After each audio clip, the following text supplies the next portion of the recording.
Hello armies, welcome back to baby ബേബണി.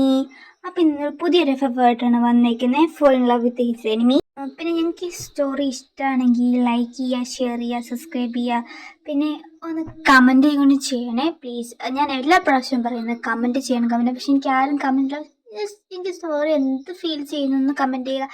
കാരണം നിങ്ങൾ comment ചെയ്യാൻ വയ്ക്കുമ്പോൾ എനിക്ക് എൻ്റെ സ്റ്റോറീസ് എന്താ എനിക്ക് ഇഷ്ടപ്പെടുന്നുണ്ടോ ഇല്ലെന്നൊന്നും എനിക്ക് അറിയാൻ പറ്റുന്നില്ല. അതുകൊണ്ട് നിങ്ങൾക്ക് എല്ലാ സ്റ്റോറിയും ഞാൻ കുറേ ബ്രേക്ക് ചെയ്യുന്നതായിട്ട് കാണാം.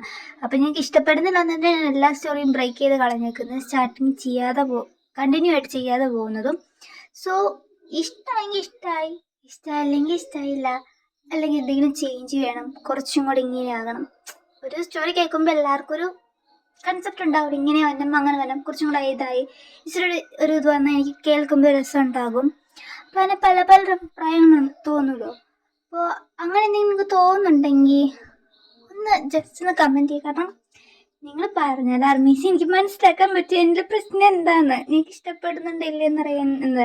കാരണം എനിക്ക് നല്ല രീതിയിൽ വിഷമം വരുന്നുണ്ട്. സോറി, ഞാൻ എപ്പോഴും ചോദിക്കുന്ന കമൻറ്റൊക്കെ, ബട്ട് ആരും കമൻ്റ് ഒന്നും ചെയ്യുന്നില്ല. അങ്ങനെ വരുമ്പോൾ എനിക്ക് നല്ല വിഷമമുണ്ട്. നീ എനിക്ക് ഇഷ്ടമാവാനായിട്ടാണോ, ഞാൻ ചെയ്യുന്നത് ഇഷ്ടപ്പെടുന്നില്ലേ എന്നൊക്കെ എനിക്ക് തോന്നുന്നുണ്ട്.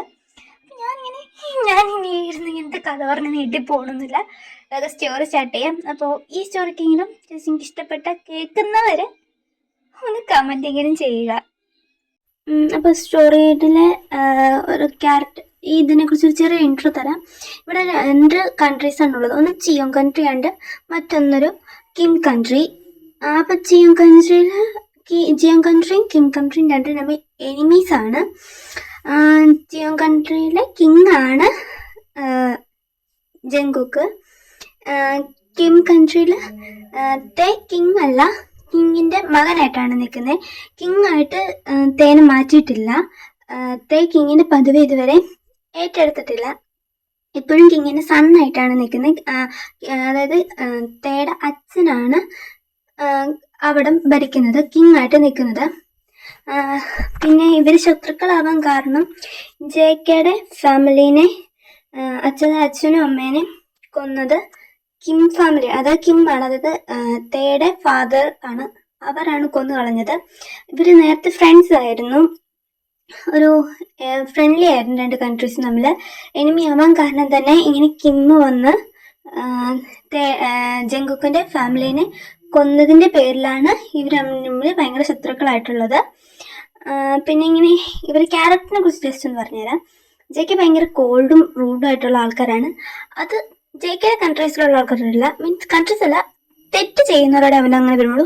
ഭയങ്കര പുവറായിട്ടുള്ളവരും അങ്ങനെയുള്ളവരോട് നല്ല സ്നേഹത്തിലാണ് വരുള്ളൂ. പ്രത്യേകിച്ച് അവന് ദേഷ്യം മൊത്തം കിം കൺട്രിയോടാണുള്ളത്. കിമ്മിലുള്ളവരോടൊക്കെ അവന് ദേഷ്യമായിട്ടാണുള്ളത്. എന്നാൽ കിമ്മിലെ പാവപ്പെട്ടായിട്ടുള്ള ജനങ്ങളെയും അങ്ങനെയൊക്കെ ഉള്ളവരെ ഒരിക്കലും ജെകെ ഉപദ്രവിക്കത്തില്ല.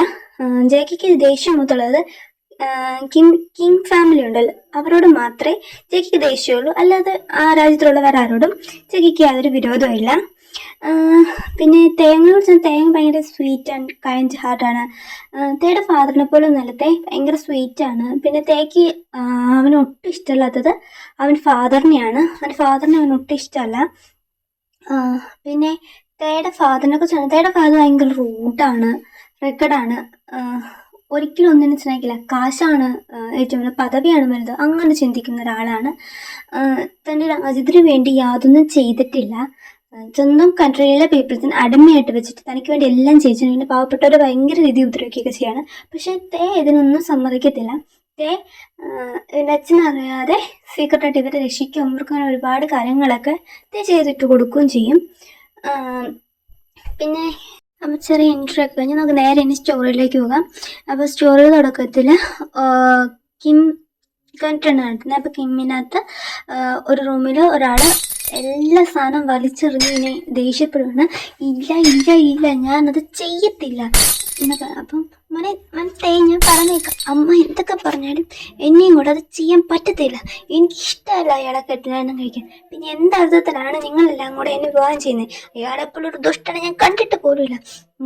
ഞാൻ അമ്മ ഒന്നും പറയണ്ട എന്നും പറഞ്ഞ് അവിടെയുള്ള സകല സാധനവും തട്ടി വലിച്ച് എറിഞ്ഞോണ്ടിരിക്കുക. അപ്പോഴാണ് അങ്ങോട്ട് കിങ് വരുന്നത്. കിങ് വന്നിട്ട് തേൻ സർവ്വദേശത്തിലിങ്ങനെ നിന്ന് വേർപ്പോട് നോക്കുകയാണ്. എന്നിട്ട് ഞാനൊരു കാര്യം തീരുമാനിച്ചിട്ടുണ്ട്, അതിവിടെ നടന്നിരിക്കും. ഇത് നടക്കാതെ എങ്ങും പോകാൻ പോകുന്നില്ല. നീ അവനെ വിവാഹം ചെയ്യും. പാർക്കിങ്ങിൽ കൺട്രിയിൽ അവനെ നീ വിവാഹം ചെയ്തിരിക്കും. പാർക്കിൻ്റെ അടുത്തിലേക്ക് നിന്നെ ഞാൻ പറഞ്ഞു വിടുകയും ചെയ്യും. നോക്ക് മിസ്റ്റർ കിങ്, നിങ്ങൾ വിചാരിക്കുന്നത് പോലെ ഞാൻ ചെയ്യുമെന്ന് കരുതിയേ വേണ്ട. എനിക്ക് അയാളെ വിവാഹം ചെയ്യാൻ യാതൊരു ഇഷ്ടവുമല്ല, എനിക്ക് സമ്മതവുമില്ല. അതുകൊണ്ട് തന്നെ അയാളെ ഞാൻ കല്യാണം കഴിക്കാൻ പോകുന്നില്ല. തെയ്യം, നിങ്ങൾ എത്ര ഒച്ചയെടുത്താലും ഞാനതനുസരിക്കാൻ പോകുന്നില്ല. ഓഹോ, നിന്നെ അനുസരിപ്പിക്കാൻ പറ്റുമെന്ന് എനിക്ക് നോക്കട്ടെ എന്നും പറഞ്ഞ് അവിടെ ഒരു സഡനെ സർവൻറ്റിനെ കിങ് നോക്കുകയാണ്. അപ്പോൾ സർവൻറ്റ് തലയാട്ടിട്ട് പോയിട്ട് വരികയാണ്. അപ്പോൾ പോയിട്ട് വരുമ്പോൾ തേടാമ്മ, വേണ്ട വേണ്ട വേണ്ട, മോനോട് അങ്ങനെ ചെയ്യല്ലേ, ഞാൻ സംസാരിക്കാം, ഞാൻ അവരോട് സംസാരിച്ചു നോക്കാം. അമ്മ, നിങ്ങൾ അവരുടെ കാല് പിടിച്ച് കരയൊന്നും വേണ്ട, ഞാൻ കല്യാണം കഴിക്കത്തില്ല. ദൈവം, ഈ മിണ്ടാതിരി, ഞാൻ സംസാരിക്കട്ടെ, ഞാൻ സംസാരിക്കാം അവനോട്, ഞാൻ സമ്മതിപ്പിക്കാം. മോറ്, നീ ഇവിടെ നിന്ന് ഇപ്പം തന്നെ പൊക്കോണം, ഞാൻ പറയുന്നൊന്ന് കേൾക്ക്, ഇപ്പം തന്നെ ഇവിടെ നിന്ന് പൊക്കോണം എന്ന് എന്നോട് പറഞ്ഞേ എന്നും പറഞ്ഞ് തേടമ്മേനെ അവിടെ നിന്ന് പുറത്താക്കി. അന്നേരം ആ സെർവൻസ് ഒരു ചടവാറായിട്ടാണ് അനുഭവിച്ചിട്ട് തേനെ കിങ് ഭയങ്കരമായിട്ട് അടിക്കുകയാണ്. നല്ല രീതിയിൽ കടിച്ചു വന്നിട്ട് നീ സമ്മതിച്ചേ പറ്റൂ. അന്നേരം ഞാൻ എത്ര തല്ലിയാലും ശരി, ഞാൻ ഈ വിവാഹത്തിന് സമ്മതിക്കില്ല എന്ന് അതേ ദേഷ്യത്തിൽ തന്നെ തേ പറഞ്ഞു. ദേഹം മൊത്തം അടികൊണ്ട് പാടുകയാണ്, ഭയങ്കരമായിട്ട് ഇരിക്കുകയാണ്. അന്നേരം ആ കിങ്ങിൻ്റെ ഡെവിൾ സ്മൈലൊക്കെ ശ്രമിച്ചിട്ട്, ശരിയാ, നീ എന്തോരം തല്ലിയാലും താങ്ങും, ഒരു കാര്യം ചെയ്യും, ഈ അടി മൊത്തം ഞാൻ നിൻ്റെ അമ്മയ്ക്ക് നൽകിയാലോ. നിങ്ങളിങ്ങനൊന്നും ചെയ്യരുത്. നീ അയാളെ വിവാഹം ചെയ്തില്ലെങ്കിൽ നിൻ്റെ അമ്മയുടെ ജീവിതം ഇനി ഒരു നരക തുല്യമായിരിക്കും. എന്ത് വേണമെന്ന് തീരുമാനിക്കുക, ഞാൻ മാരേജ് ചെയ്തോളാം അയാളെ, എൻ്റെ അമ്മേനൊന്നും ചെയ്യരുത് താൻ, അതാണ് നിനക്ക് നല്ലത്. നീ മാരേജ് ചെയ്തില്ലെങ്കിൽ തീർച്ചയായിട്ടും നിൻ്റെ അമ്മയുടെ ജീവിതം അതോ ഗതിയായിരിക്കും. പ്ലീസ്, നിങ്ങൾ എൻ്റെ അമ്മേനൊന്നും ചെയ്യരുത്. ഞാൻ മാരേജ് ചെയ്തോളാന്ന് പറഞ്ഞല്ലോ. എന്നാ എൻ്റെ മോൻ പോയി അങ്ങ് റെഡിയാവുക. ഇന്ന് നിൻ്റെ ഓരോ ചടങ്ങുകളുള്ളതാ, നാളെ മാരേജ്, അതിന് വേണ്ടി റെഡി ആയിരിക്കും മോനെ.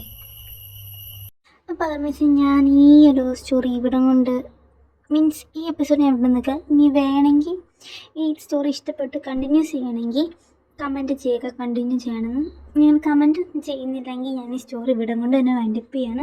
കാരണം എനിക്ക് നല്ല നെഗറ്റീവായി പഠിക്കുന്നുണ്ട്. ഞാൻ ഒരുപാട് സ്റ്റോറി ഇട്ട് കമൻറ്റ് ചോദിക്കും, എല്ലാം പറഞ്ഞിട്ട് അഭിപ്രായം സജസ്റ്റ് ചെയ്യുന്നത് നിങ്ങൾ ആരും ഒന്നും ചെയ്യുന്നില്ല. അപ്പോൾ എനിക്ക് നല്ല രീതിയിൽ നെഗറ്റീവ് വൈബ് തോന്നുന്നുണ്ട്. ഇതൊക്കെ ഞാൻ ചെയ്തിട്ട് ഒരുപാട് ഗ്യാപ്പ് എടുത്തിട്ടാണ് ചെയ്യുന്നത്. സോ നിങ്ങൾക്ക് ഇഷ്ടമായെങ്കിൽ ഇഷ്ടമായി, കണ്ടിന്യൂ വേണമെന്ന് പറയുക ചെയ്യാം. നിങ്ങൾ അങ്ങനെ എനിക്ക് കമൻറ്റ് എന്തെങ്കിലും തന്നാൽ മാത്രമേ ഞാൻ കണ്ടിന്യൂ ചെയ്യൂ, അല്ലെങ്കിൽ ഞാൻ ഇതോടെ സ്റ്റോപ്പ് ചെയ്യുകയാണ്. FF ചെയ്യുന്നത് ഞാൻ സ്റ്റോപ്പ് ചെയ്യാൻ പ്ലാൻ ചെയ്തേക്കുവാണ്. പോകുന്നില്ല, ഇതോടെ നിർത്തുവാണ്. ഇനി എല്ലാം ഇത് ഇഷ്ടപ്പെട്ട് കണ്ടിന്യൂ ചെയ്യാൻ പറഞ്ഞാലേ ഞാൻ എൻ്റെ ബാക്കി തൊട്ട് ചെയ്യത്തുള്ളൂ, നല്ല ഇതും കൊണ്ട് ഞാൻ സ്റ്റോപ്പ് ചെയ്യുകയാണ്. അപ്പോൾ നിങ്ങളുടെ എന്താണെന്ന് വെച്ചാൽ സജഷൻ ചെയ്യുക. എനിക്ക് കാരണം നല്ലൊരു നെഗറ്റീവ് ഫീലിംഗ് തോന്നുന്നു, അതുകൊണ്ട് എനിക്കൊന്നും ചെയ്യാനും മനസ്സൊന്നും ചെയ്യാൻ പറ്റുന്നില്ല. നിങ്ങളോട് എന്തെങ്കിലും കമൻറ്റ് ചെയ്ത് ഇഷ്ടമായോ എന്നൊക്കെ ചെയ്തിട്ടൊന്നും പറയാതിരിക്കാൻ എനിക്ക് നല്ല വിഷമവും തോന്നുന്നുണ്ട്. സോ എന്താണെന്ന് വെച്ചാൽ കമൻറ്റ് ചെയ്യുക. നിങ്ങളുടെ കമൻറ്റ് ചെയ്തതിന് ശേഷം ഞാൻ മുന്നോട്ട് പോകുന്നുള്ളൂ. Okay, bye bye armies.